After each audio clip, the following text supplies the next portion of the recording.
Vous avez 12 ans de service. Vous êtes parti où déjà ? La dernière mission que j'ai faite, c'était l'année dernière en Afghanistan. Comment ça s'est passé ? Ça s'est très bien passé. On a aidé les personnes qui étaient entre guillemets au sol pour détecter des talibans ou détecter des insurgés. Pour que je m'intègre correctement, il faut que je sois habillée comme vous. Est-ce que par hasard, vous auriez des vêtements à me prêter ? Alors la taille, je sais pas si ça ira, mais...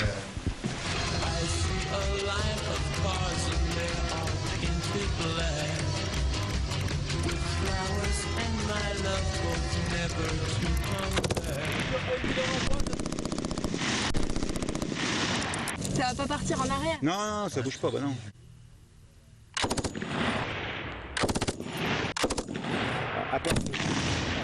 Juste avant d'utiliser cette arme, justement, quand vous êtes peut-être attaqué ou en tout cas en situation, quel sentiment vous avez avant de l'utiliser ?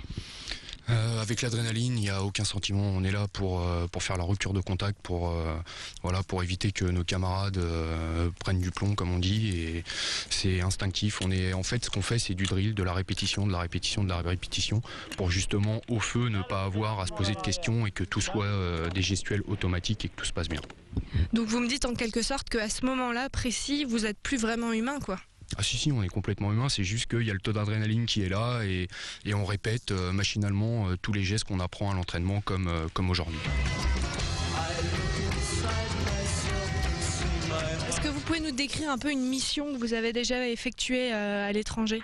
La dernière mission qu'on a eu à effectuer, en fait, c'était reconnaître un col avec une section d'infanterie.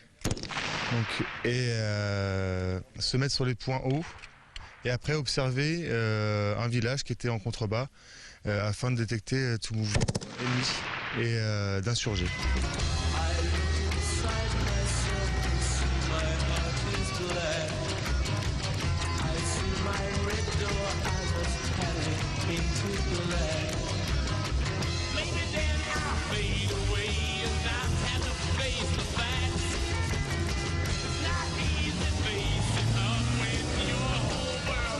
Alors est-ce qu'il faut un permis spécial pour le conduire ? Alors pour le conduire, il faut tout d'abord le permis poids lourd, parce que c'est un véhicule qui fait plus de 3,5 tonnes, et ensuite on a une qualification à passer au sein du régiment pour appréhender le véhicule et en connaître toutes les ficelles pour bien le piloter. Alors est-ce que j'ai le droit d'essayer ? Est-ce que vous pouvez peut-être m'apprendre à le conduire ? Oui, pas de souci. Je vais vous montrer comment ça fonctionne et comment on conduit ce genre de véhicule.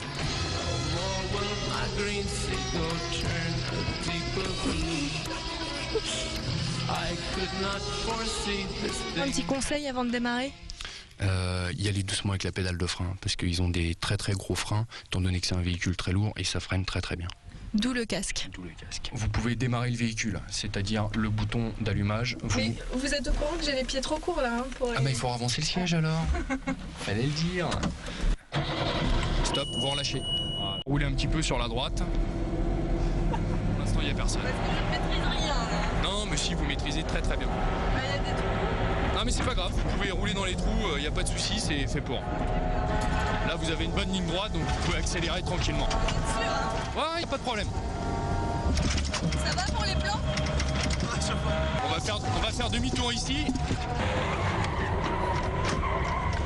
On l'a pas vu beaucoup, mais l'intérêt quand même de cet engin, c'est qu'il est très silencieux. Oui, il est très très silencieux. C'est notre vecteur principal pour nous infiltrer dans nos zones de travail. Et c'est un véhicule qui, bien conduit et bien exploité, s'avère très très discret.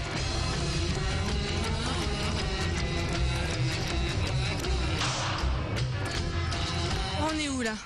Voilà Julie, on est sur le parcours d'obstacles, donc je vous propose de le faire. Comme ça, à la fin de ce parcours, je vous remettrai le diplôme d'observateur d'honneur.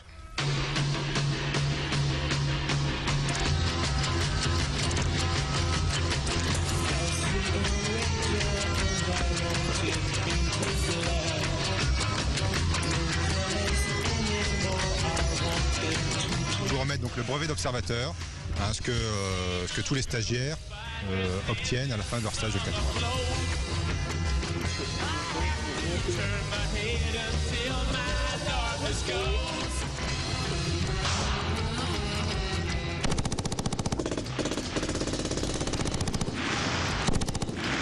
On va demander à...